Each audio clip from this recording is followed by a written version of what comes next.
बिस्मिल्लाहिर्रहमानिर्रहीम। Welcome to quick review. और quick review में वर्ल्ड अफेयर्स सीरीज के अंदर आपका वेलकम है। और वर्ल्ड अफेयर्स में हम बात करने जा रहे हैं जी डोनाल्ड ट्रंप साहब के हवाले से और अमेरिका के हवाले से। आपने देखा कि पिछले एक वीक से बहुत ज़्यादा जो है वो ट्रंप साहब हाईलाइट किए हुए हैं अपनी कुछ बातों को लेके। ठीक है, तो हम बात करते हैं Donald Trump's plan for new US empire के। जो ट्रंप हैं वो अमेरिका को दोबारा एक नई एम्पायर जो है वो बनाने के ख्वाब देख रहे हैं। और आपने देखा हर जगह वो मेगा का लफ्ज यूज करते हैं कि मेक अमेरिका ग्रेट अगेन। ठीक है, कि हम अमेरिका को दोबारा से ग्रेट बनाएंगे। और उसी को लेके जो है वो उन्होंने अपने एक्सपेंशन प्लान का जिक्र किया, जो काफी ज्यादा जो है वो इंटरनेशनल मीडिया के ऊपर चर्चा में जो है वो रहा है। और अभी भी उसके ऊपर काफी ज्यादा डिबेट हो रही है कि ट्रंप साहब क्या कह रहे हैं कि हम क्या करेंगे जी, हम अपनी यूएस की जो टेरिटरी है इसको एक्सपैंड करेंगे। जिसमें आपने सुना कि उन्होंने कहा हम कनाडा को चाहते हैं कि 51 स्टेट हो जाए, ग्रीनलैंड को परचेज करना चाहते हैं, इसी तरह से पनामा को दोबारा टेक ओवर करना चाहते हैं। तो ये बहुत सारी ऐसी बातें हैं जो काफी ज्यादा जो है वो कंट्रोवर्शियल उन्होंने कही हैं आईआर के अंदर। अगर हम इसको डिस्कस करते हैं तो देखिए अब वो क्या प्लान कर रहे हैं। ये यहां पे इस पिक्चर को आप देखिएगा, ये जो फर्स्ट आपको पिक्चर देखने को मिल रही है, ये न्यूयॉर्क पोस्ट के अंदर जो है इनका जो टाइटल पेज है उसके ऊपर ये एक पिक्चर है जिसमें द डोनरो डॉक्ट्राइन लिखा हुआ है। जरा इसको समझिएगा आगे बढ़ने से पहले।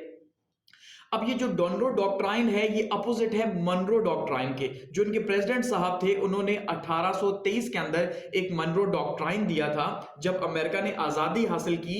तो उससे कुछ सालों के बाद, ठीक है, कि भाई अब हम जो यूरोप है उसको मजीद जो है वो कॉलोनीज नहीं बनाने देंगे अमेरिका के अंदर, या जो नॉर्थ अमेरिका की साइड है इस साइड पे। इसका मतलब उन्होंने उस टाइम पे कॉलोनीज के अगेंस्ट जो है वो कहा था कि हम कॉलोनीज नहीं बनाने देंगे। ये उनकी मनरो डॉक्ट्राइन थी। अब उसी के अगेंस्ट में जो ट्रंप साहब है वो कॉलोनीज बनाने की बात कर रहे हैं कि भाई हम पनामा को वापस ले लें, कनाडा को ले लें, ठीक है, इसी तरह से ग्रीनलैंड को हम बाय कर लेंगे। तो ये इसका मतलब है कि कॉलोनी बनाने की बात हो रही है। तो इसलिए इनको चाहे आप जोक के तौर पे कहें कि एक नाम दिया गया है द डोनरो डॉक्ट्राइन, यानी डोनाल्ड ट्रंप की डॉक्ट्राइन की वो दोबारा से। अब देखिए यहाँ पे इसके अंदर कनाडा जो है उसको भी स्टेट के तौर पे शामिल करना चाह रहे हैं, ग्रीनलैंड को भी, इसी तरह से गल्फ ऑफ मैक्सिको को गल्फ ऑफ अमेरिका वो कह रहे हैं हम इसको कर देंगे। ठीक है, अच्छा पनामा जो कैनाल है उसको भी वापस हम लेके आ जाएंगे यूएस की कंट्रोल के अंदर। तो ये इनका एक्सपेंशन प्लान है जिसको वहां पे उन्होंने एक जो है वो शाया किया। ठीक है, उसके ऊपर काफी ज्यादा जो है वो डिबेट हो रही है कि भाई ट्रंप कैसा अमेरिका देखना चाह रहे हैं। हालांकि अभी 20 जनवरी को उन्होंने जो है वो हल्फ लेना है, अभी उन्होंने हल्फ नहीं लिया। तो ट्रंप का जो एक्सपेंशन प्लान है इसको समझने की कोशिश करते हैं कि क्या जरूरत आई अमेरिका को, कि वो क्यों एक्सपेंड करने की कोशिश कर रहा है, या ट्रंप की पॉलिसीज क्या हो सकती हैं इस एक्सपेंशन को लेकर, और कितने ज्यादा सीरियस हैं, या वो वैसे ही जो है वो जैसे उनकी आदत है कि वो बात कर देते हैं वैसे ही कर देते हैं। तो इसको डिस्कस करते हैं, काफी ज्यादा इंपॉर्टेंट है। आगे बढ़ने से पहले फिर से यहां पे मैं अनाउंसमेंट कर दूं कि अगर आपने CSS 2026 का ऑनलाइन बैच ज्वाइन करना है, क्विक रिव्यू का, तो 12 जनवरी जो है वो इसकी लास्ट डेट है। ठीक है, तो आप ये नंबर मौजूद है, व्हाट्सएप पे डिटेल्स ले सकते हैं। आगे बढ़ते हैं। अब सबसे पहले जो ट्रंप साहब हैं उनकी स्टेटमेंट्स को समझने की कोशिश करते हैं कि वो किस तरह का माइंडसेट रखते हैं और क्या वो चाह रहे हैं। क्या उनके दिमाग में अमेरिका जो है, जो इसको जिसको बार बार वो मेगा कह रहे हैं, ठीक है जी, कि भाई मेक अमेरिका ग्रेट अगेन, कि मैं दोबारा से अमेरिका को एक बड़ी पावर, एक ग्रेट पावर के तौर पे देखना चाहता हूं। तो उसके लिए वो ये प्लान दे रहे हैं। ठीक है, तो अब यहां पे उन्होंने जो स्टेटमेंट्स दी हैं वो स्टेटमेंट्स वो क्या दे रहे हैं, बेसिकली वो ये कहते हैं, सबसे पहले तो उन्होंने कहा कि भाई हम ये चाहते हैं कि ग्रीनलैंड को हम हासिल करें। ठीक है जी, वो क्या कहते हैं जी, हम ग्रीनलैंड को हासिल करेंगे, या अमेरिका की एक्सपेंशन के लिए वो ये कह रहे हैं, क्योंकि उन्होंने पनामा का नाम लिया। तो अगर हमें जो है वो फोर्स भी यूज करनी पड़ती है, इसका मतलब हमें जंग भी करनी पड़े तो हमारी नेशनल सिक्योरिटी के लिए, तो हम तैयार हैं कि जो हम अमेरिका के इंटरेस्ट में होगा वो करेंगे। अब आगे बढ़ने से पहले एक बात को जरूर समझिएगा ताकि आपको थोड़ी सी कंफ्यूजन क्लियर हो जाए। देखिए, जब अगर यूएस एक बयान देता है चाइना के अगेंस्ट में तब तो बात समझ आती है, अपने किसी दुश्मन के अगेंस्ट में देता है तब भी समझ आती है। लेकिन जब वो अपने ही इत्तेहादियों के लिए कोई इस तरह का बयान दे, अब जैसे ग्रीनलैंड है, पनामा है, या नेटो के खिलाफ कोई बयानबाजी हो रही है, तो इसका मतलब यह है कि ये काफी ज्यादा अलार्मिंग है। समझ रहे हैं बात को, कि अपने ही दोस्तों पे चढ़ दौड़ना, तो इससे क्या इंपैक्ट हो सकता है हम ये देख रहे हैं इंटरनेशनल पॉलिटिक्स के ऊपर। आपने इस पॉइंट से इसको जरूर समझना है। तो वो टेरिटरीज को गेन करना चाह रहे हैं। ठीक है जी, अब उनके जो रीसेंट डेज में उनके जो बयानात आए हैं उसमें वो क्या कहते हैं, हम ग्रीनलैंड डेनमार्क से ले लेंगे। बेसिकली ग्रीनलैंड डेनमार्क का जो है वो उनकी एक बाहर की टेरिटरी है, उनके कॉमनवेल्थ का हिस्सा है, वो कि वो इंडिपेंडेंट एक सॉवरेन कंट्री है। लेकिन जैसे कनाडा जो है वो बर्तानिया के अंडर, हम देखते हैं क्वीन के अंडर हल्फ लेते हैं, दूसरी तरह से डेनमार्क के अंडर है ये, ठीक है। दूसरा पनामा कैनाल, वो ये कह रहे हैं कि भाई हमने जो 2 दहाइयां पहले वापस कर दी थी पनामा के लोगों को, हम वो भी वापस लेना चाह रहे हैं, ठीक है। तीसरा वो कह रहे हैं कि भाई आपने देखा कि जो कनाडा है उनके जो प्राइम मिनिस्टर है उन्होंने 4-5 दिन पहले जो है वो रिजाइन कर दिया है अपने इकोनॉमिक कंडीशंस को देख के, काफी प्रेशर की वजह से, ठीक है। और उसका इल्जाम भी ट्रंप के ऊपर ही आ रहा है। तो वो ये कह रहे हैं ट्रंप साहब कि मैं चाहता हूं कि कनाडा जो है अब उसके हालात तो अच्छे नहीं है, ये कहना चाह रहे हैं, तो वो 51 स्टेट जो है वो बन जाए अमेरिका की, ठीक है, 51वीं स्टेट बन जाए। और वो कहते हैं भाई अगर हमें पनामा को या ग्रीनलैंड को कंट्रोल करना पड़ा ताकत के जोर पे या इकोनॉमिक इन्फ्लुएंस के जोर पे, ये डिप्लोमेटिक वेज हैं कि या तो वॉर करते हैं या आप जो है वो एड वगैरह देके पाकिस्तान की तरह अपना काम निकलवा लेते हैं, तो हम करेंगे, हम प्रेशर में लाएंगे, ठीक है। ट्रंप साहब ये कह रहे हैं, उनके बयानात का भी हम जो है जायजा ले रहे हैं। इसके साथ साथ उनका जो पहाड़ है एक, उसका भी वो नाम दोबारा से चेंज करना चाहते हैं, ठीक है जी, तो वो ये चाह रहे हैं। अब सबसे पहले तो ग्रीनलैंड का जो इशू है ये बहुत ज्यादा सीरियस है, इसको आपने ज्यादा डिटेल में समझना है कि ग्रीनलैंड के हाल से वो क्या कह रहे हैं। ग्रीनलैंड बेसिकली जो है वो 1953 के अंदर जो है उसने इनॉग्रेट किया था डेनमार्क के साथ, ठीक है। फिर 1979 के अंदर अपनी जो सॉवरेन टेरिटरी उसकी बुनियाद रखी, लेकिन है अभी भी वो ग्रीनलैंड उन्हीं के अंडर ही। तो अब आगे बढ़ने से पहले आप यहां पे जरा मैप देखिए कि ट्रंप साहब जो अमेरिका चाह रहे हैं वो क्या चाह रहे हैं, इस मैप को जरा समझिएगा, फिर आगे बढ़ते हैं। सबसे पहले उन्होंने ये कहा कि भाई मैं ये चाहता हूं कि पनामा जो है वो वापस आ जाए। अब ये फर्स्ट जो पिक्चर है इसके अंदर अगर आप देखें तो ये है पनामा, ये पनामा है और यहां पे पनामा कैनाल है जो कि बेसिकली एक शॉर्ट रूट है स्विस कैनाल की तरह का, कि भाई अगर आपने यहां पे अटलांटिक ओशन में आना है, ठीक है, और पैसिफिक ओशन से या अटलांटिक ओशन से पैसिफिक ओशन में आना है, तो ये आप रास्ता इस्तेमाल कर सकते हैं जो कि इंतहाई शॉर्ट रास्ता है। अगर आप इसे इस्तेमाल ना करें तो क्या करेंगे, तो अल्टीमेटली फिर ये अमेरिका है, यूनाइटेड स्टेट्स ऑफ अमेरिका, तो यहां से आपको एक लंबा चक्कर लगा के यहां से जो है वो चिल्लू पीरी वगैरह से होके तो आपको यूं जाना पड़ेगा, जो बहुत ही ज्यादा टाइम और कॉस्टली एक पूरा का पूरा सफर है, ठीक है।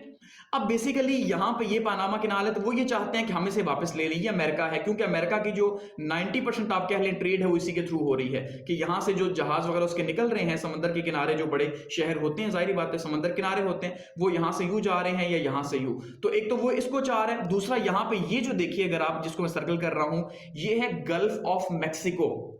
ट्रंप कहते हैं हम इसको गल्फ ऑफ यूएस बना देंगे या गल्फ ऑफ अमेरिका हम कहेंगे इसका नाम चेंज करके, कि हमारे कंट्रोल में, तो हमारे कंट्रोल में नाम भी इसका चेंज हो जाए, ठीक है। यानी एक ये हो गई टेरिटरी पनामा कैनाल की, दूसरा यहां पे हो गई, और तीसरा इस मैप के अंदर अगर आप देखिए तो यहां पे ये है ग्रीनलैंड, ये है अमेरिका, ठीक है, और यहां से ये है ग्रीनलैंड। तो वो चाह रहे हैं कि ग्रीनलैंड भी जो है वो अमेरिका का हिस्सा बन जाए, और चाहे उसे पैसे देने पड़े या चाहे जो है, ये बहुत बड़ा एरिया है लेकिन यहां पे आबादी 60,000 से ज्यादा नहीं है, ठीक है, तो चाह रहे हैं यहां पे हम आ जाए। तीसरा यहां पे ये देखिए साथ में कनाडा है, तो वो कहते हैं भाई ये भी इमेजिनरी बॉर्डर्स है, इसको खत्म कर दो, ये उस जमाने में गोरों ने बनाए थे, यानी जिन्होंने वहां पे हमला किया था, तो वो ये चाह रहे हैं कि ये भी यानी उनका हिस्सा बन जाए और ये भी हिस्सा बन जाए। तो 4 इलाकों के हवाले से उनके बयान सामने आए हैं, यानी एक तो पनामा, दूसरा मैक्सिको की जो बे है, गल्फ है वो, तीसरा कनाडा को वो चाह रहे हैं, चौथा वो ग्रीनलैंड को चाह रहे हैं, ठीक है। अब यहां पे आपने मैप के अंदर देख लिया कि वेस्टर्न हेमिस्फीयर के अंदर वो क्या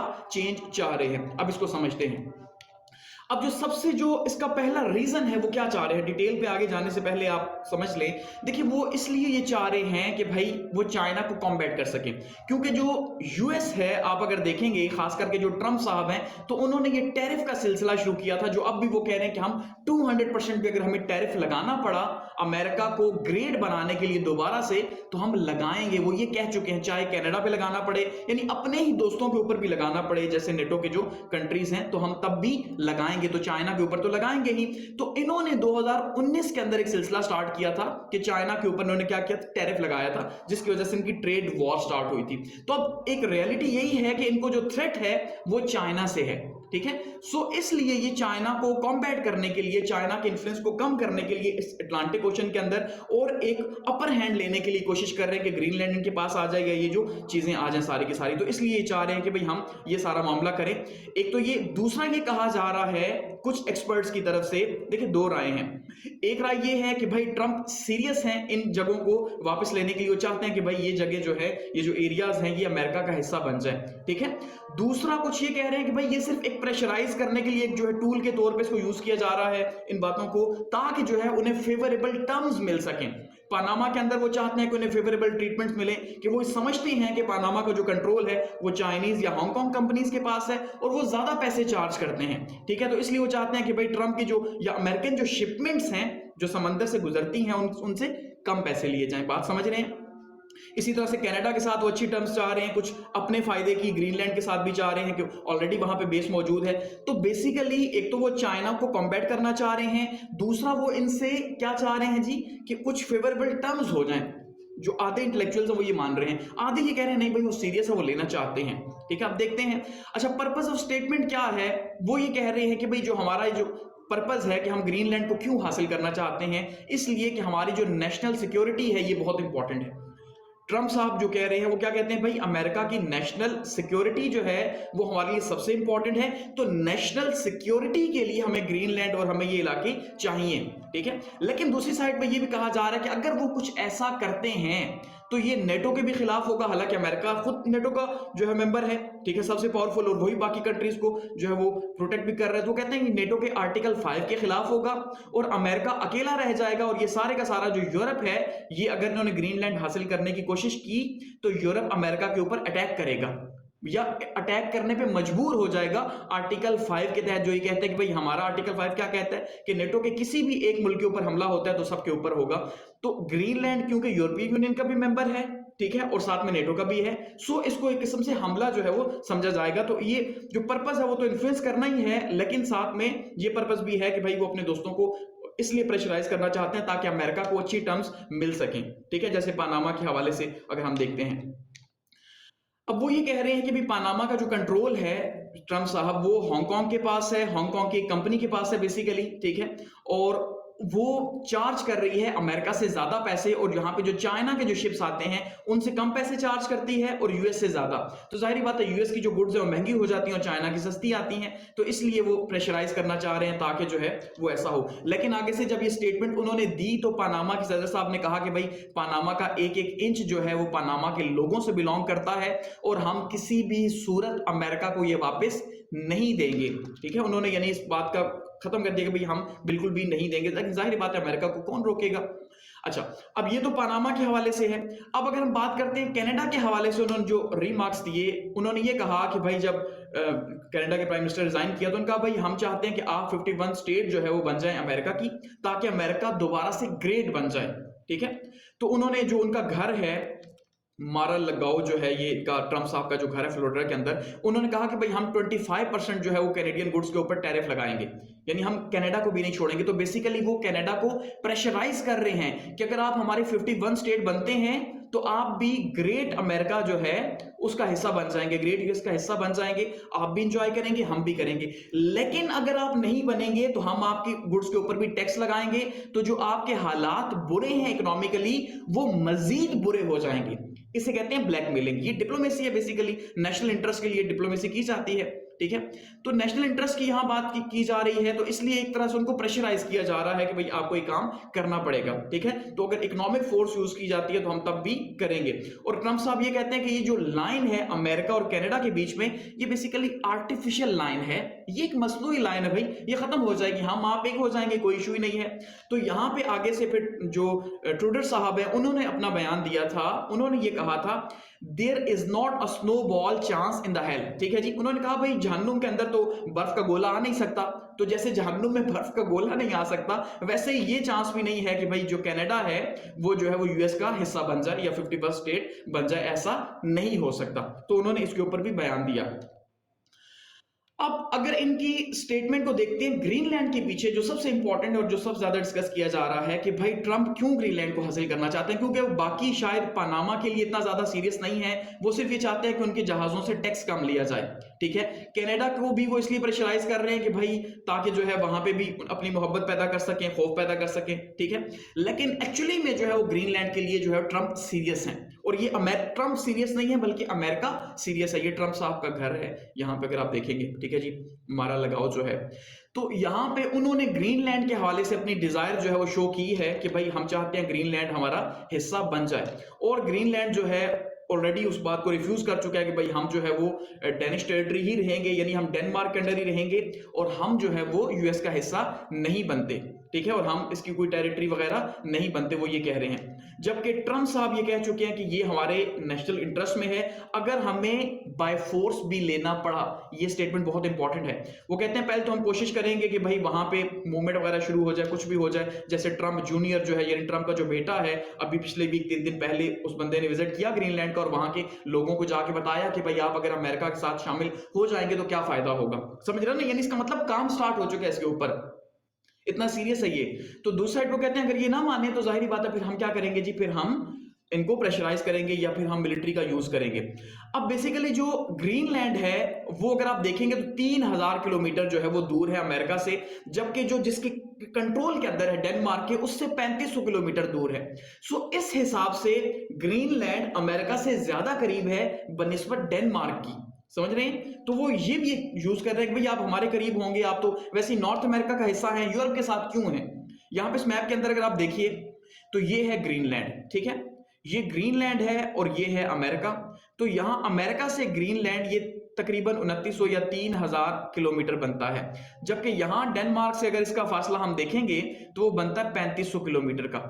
सो इसका मतलब ये है, दूसरा ये तो यूरोप है, डेनमार्क यूरोप के अंदर है, जबकि ग्रीनलैंड को हम अगर ज्योग्राफिकली देखते हैं तो ये नॉर्थ अमेरिका में हम इसको पढ़ते हैं कि भाई ये नॉर्थ अमेरिका में है। तो इसलिए ट्रंप ये चाह रहे हैं कि भाई एक नेचुरल अलाइनमेंट हो जाए कि भाई ये है ही नॉर्थ अमेरिका के अंदर, तो आप हमारे साथ शामिल हो जाएं, जैसे अलास्का उन्होंने परचेज किया, ठीक है, कि आप हमारे साथ आ जाएं, यहां से तो वैसे भी करीब है और यहां से यूरोप से आप दूर हैं, समझ रहे हैं। तो यहां पे स्ट्रेटेजिकली बहुत इंपॉर्टेंट समझा जाता है ग्रीनलैंड को।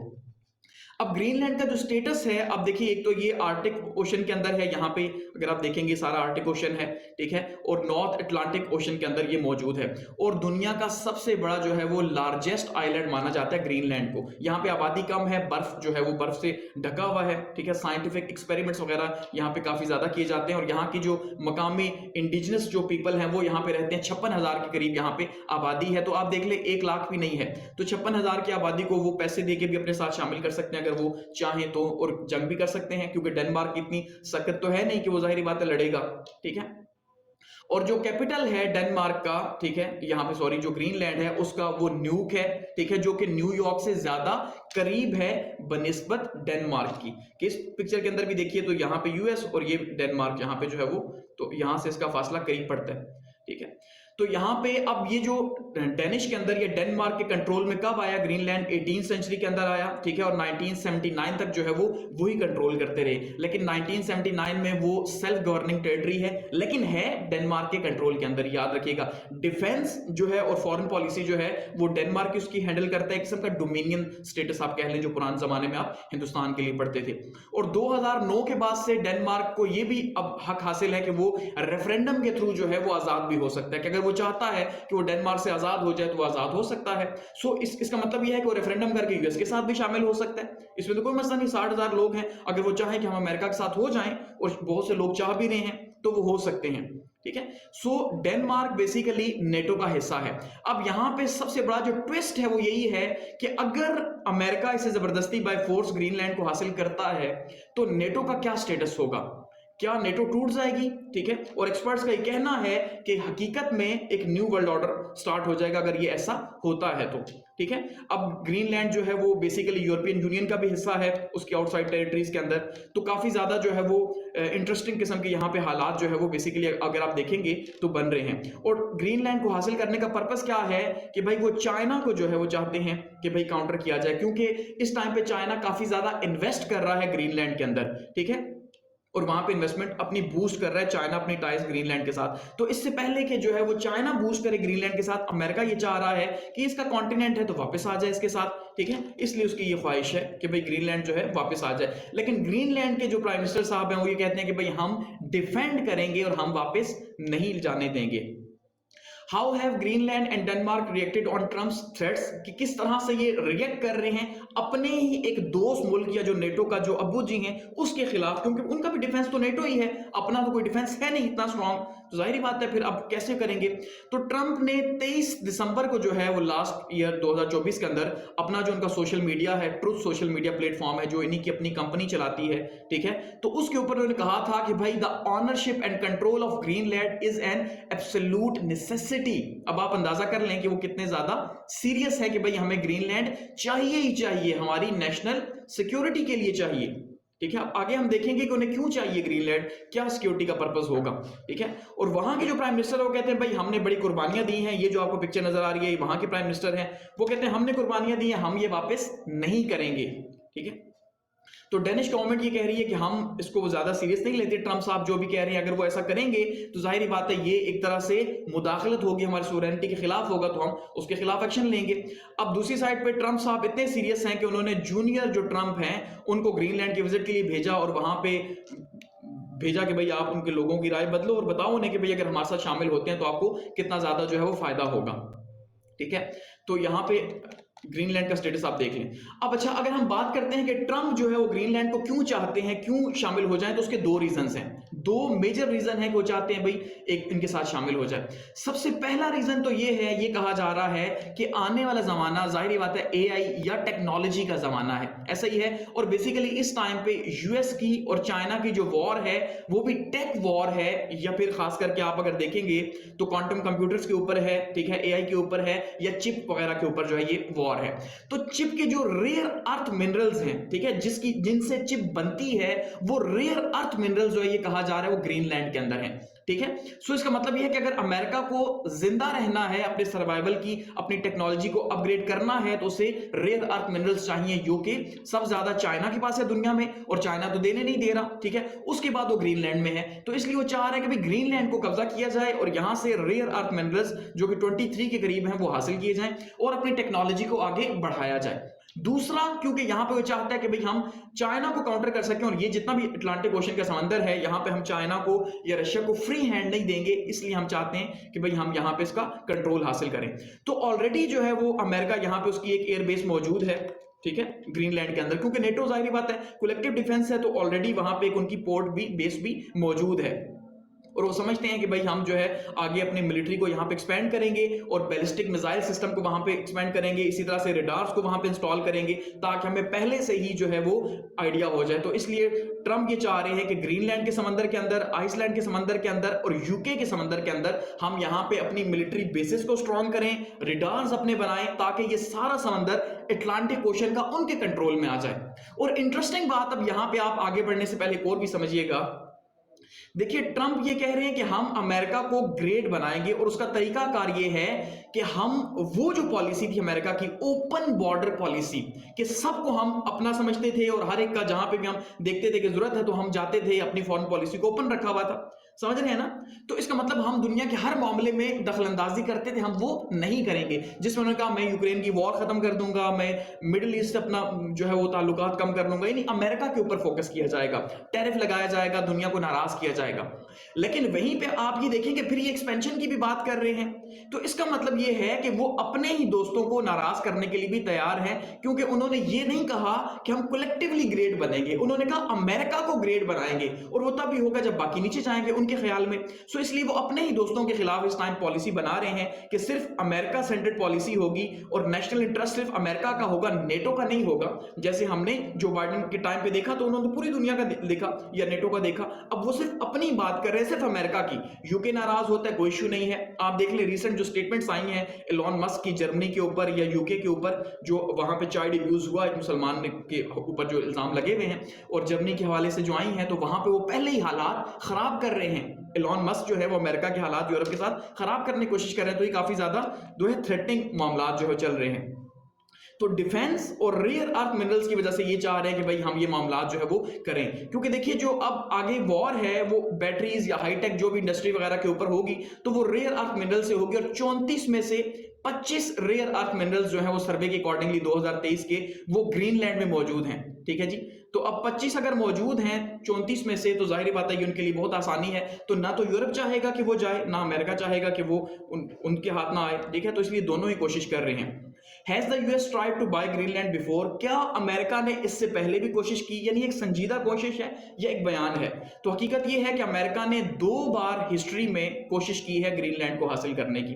ठीक है, एक बार 1867 के अंदर जब उन्होंने अलास्का को परचेज किया। ठीक है, और एक बार 1946 के अंदर वर्ल्ड वॉर सेकंड के बाद। ठीक है, तो यहां पे ये देखिए, ये है अलास्का, ये जो आपको इस पिक्चर के अंदर देखने को मिल रहा है, ये अलास्का इन्होंने 1867 के अंदर जो है वो इन्होंने परचेज किया। जो सेक्रेटरी ऑफ स्टेट थे उस टाइम पे अमेरिका की, इन्होंने रशिया से परचेज किया था। और ग्रीनलैंड भी उस टाइम पे रशिया के ही पास था। ये रशिया है और यहां पे ये ग्रीनलैंड है, लेकिन ग्रीनलैंड रशिया ने नहीं दिया और वो नेगोशिएशंस फेल हो गए। और दूसरी बार 1946 के अंदर ये कोशिश की गई, लेकिन वो उस टाइम पे भी नहीं हो सका। और इवन उस टाइम पे जब अमेरिका ने अलास्का को बाय किया, तो उसको अमेरिकन हिस्ट्री के अंदर एक बहुत ही जबरदस्त किस्म का नाम दिया गया। यहां पे विलियम एच स्टीवर्ट जो है, ये एक सेक्रेटरी साहब हैं, तो इनको स्टीवर्ट फ्ली का नाम दिया गया कि भाई ये एक इनकी बेवकूफी है कि इतना पैसा इन्होंने अलास्का की परचेज पे लगा दिया। लेकिन बाद में जब अब जैसे वो इस्तेमाल कर रहे हैं साइंटिफिकली, या वहां पे मिनरल्स मौजूद हैं, तो अब सब कहते हैं भाई वो एक बेहतरीन फैसला था उनका।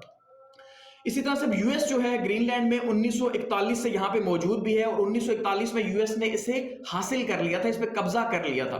कैसे कब्जा किया था कि जब नाजी जो है उन्होंने डेनमार्क के ऊपर कब्जा किया, जर्मनी ने, तो उसको प्रोटेक्ट करने के लिए ग्रीनलैंड को अमेरिका ने क्या किया जी, अमेरिका ने ग्रीनलैंड के ऊपर कब्जा कर लिया। लेकिन उसके बाद फिर वापस उन्हें कर दिया था, क्योंकि उन्हीं के पास था। और यहां पे सिर्फ अपनी एक जो है वो स्पेस बेस बनाई, यहां पे उसकी पिक्चर है।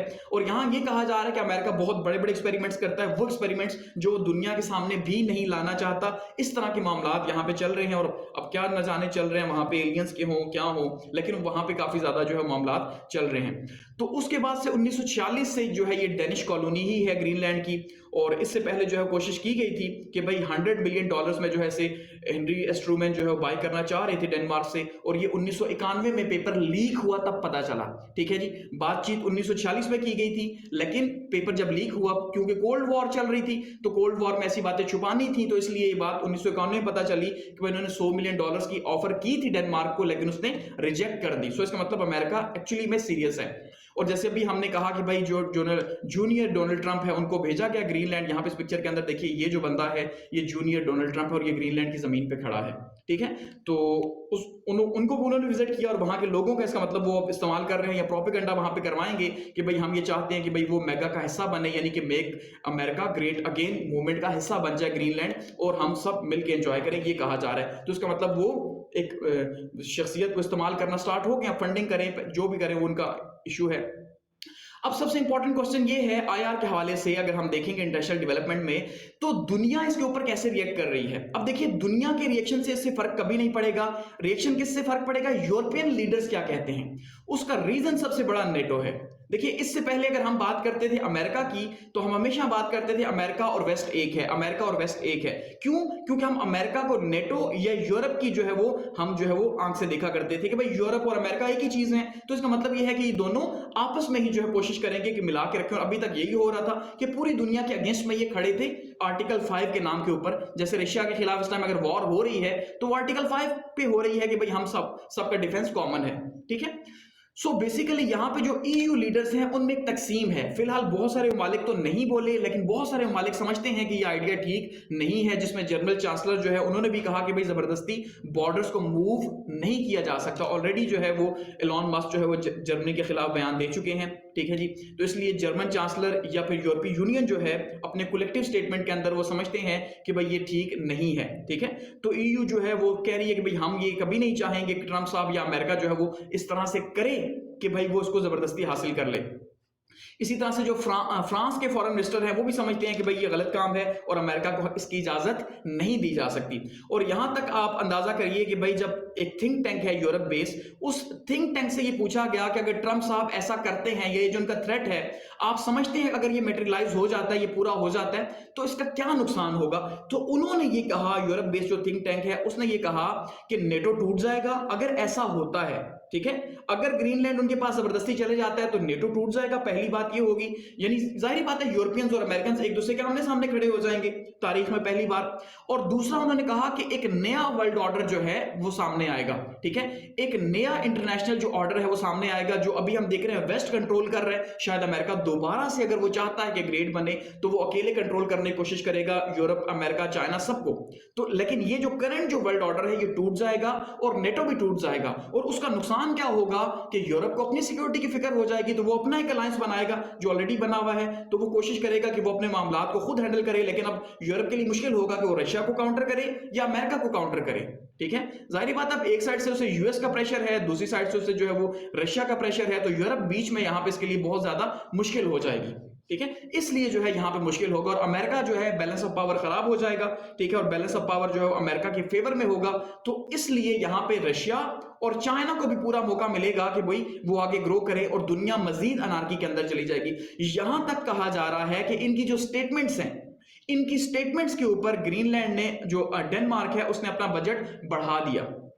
अब आप इससे अंदाजा कर लें कि दुनिया में अनार्की कैसे स्टेटमेंट्स के अंदर फैलती है। यानी आईआर में सिर्फ एक स्टेटमेंट सामने आती है और हम देखते हैं उसके ऊपर जो है वो एक डिसीजन ले लिया जाता है कि अब ट्रंप ने एक स्टेटमेंट दी कि भाई हम इसको हासिल करने की कोशिश करेंगे और डेनमार्क ने अपना बजट जो है वो बढ़ा दिया डिफेंस का। इसका मतलब वो मजीद असला बनाएंगे और हर मुल्क जो अमेरिका का दोस्त भी है, जो अपने आप को सिक्योर समझता था, अब वो क्या करेगा, वो डिफेंस स्पेंडिंग मजीद बढ़ाएगा कि भाई अमेरिका की नीयत का कोई पता नहीं है, नेशनल इंटरेस्ट यहां पे सब कुछ है। तो नेशनल इंटरेस्ट में कभी उसका दिल किया हमारे ऊपर अटैक का तो हम क्या करेंगे।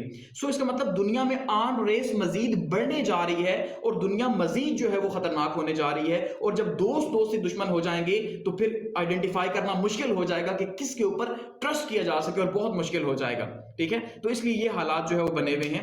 और दूसरी साइड पर अगर हम देखते हैं अमेरिका को डेमोक्रेट जो है, जो उनकी अपोजिट पार्टी है, ठीक है, जिससे अभी जो बाइडेन की पार्टी है, उसमें से भी एक मिक्स रिस्पांस मिल रहा है, जो कि एक उनकी कामयाबी आप समझ लें। यानी 100% से रिजेक्ट वो नहीं कर रहे, वो समझते हैं कि भाई अगर हम इससे अमेरिका को ग्रेट कर सकते हैं, जाहिर बात है अगर कोई भी मुल्क पेंशन करता है तो ये उसके लिए इज्जत का बायस होगा। तो वो समझते हैं कि अगर उन्होंने इसको इनकार किया तो लोग उनके खिलाफ हो जाएंगे कि भाई आप तो अमेरिका को ग्रेट नहीं बनाना चाहते। तो अब लोग भी एक दूसरे के सामने आ जाएंगे, यानी ट्रंप के हामी अब यूरोप के सामने आ जाएंगे और यूरोपियन हामी ट्रंप के हामियों के सामने आ जाएंगे। तो एक मजीद नफरत जो है वो पॉलिटिकल पोलराइजेशन पूरी दुनिया के अंदर 2025 के अंदर हम बढ़ती हुई देखेंगे इन बयानात के ऊपर, ठीक है।